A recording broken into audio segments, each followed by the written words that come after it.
শত্রুঘ্ন তারে রাজ্য করিলা হরণ, গোপনে করিলে তিনি অরণ্যে গমন। তেতায় বেদস মুনি তারে মন্ত্র দিল, দুর্গা রূপা ধ্যান করি দেবীকে তুষিল। তুষ্ট হয়ে নৃপতিকে দিলা দেবী বর, বড় পেয়ে রাজা পথে প্রফুল্ল অন্তর। নিজ শত্রুগণে করি সমূলে সংহার, নষ্ট রাজ্যে পাইলেন তিনি পুনর্বার।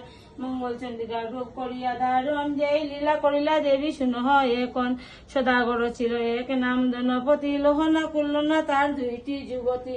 কুল্লনার পতি স্বামী শত্রুঘ্ন তারে রাজ্য করিলা হরণ, গোপনে করিলে তিনি অরণ্যে গমন। তেতায় বেদস মুনি তারে মন্ত্র দিল, দুর্গা রূপা ধ্যান করি দেবীকে তুষিল। তুষ্ট হয়ে নৃপতিকে দিলা দেবী বর, বড় পেয়ে রাজা পথে প্রফুল্ল অন্তর। নিজ শত্রুগণে করি সমূলে সংহার, নষ্ট রাজ্যে পাইলেন তিনি পুনর্বার। মঙ্গল চন্ডিকার রূপ করিয়া ধারণ, যেই লীলা করিলা দেবী শুনো এখন। সদাগর ছিল এক নাম ধনপতি, লোহনা কুল্লনা তার দুইটি যুবতী। কুল্লনার পতি স্বামী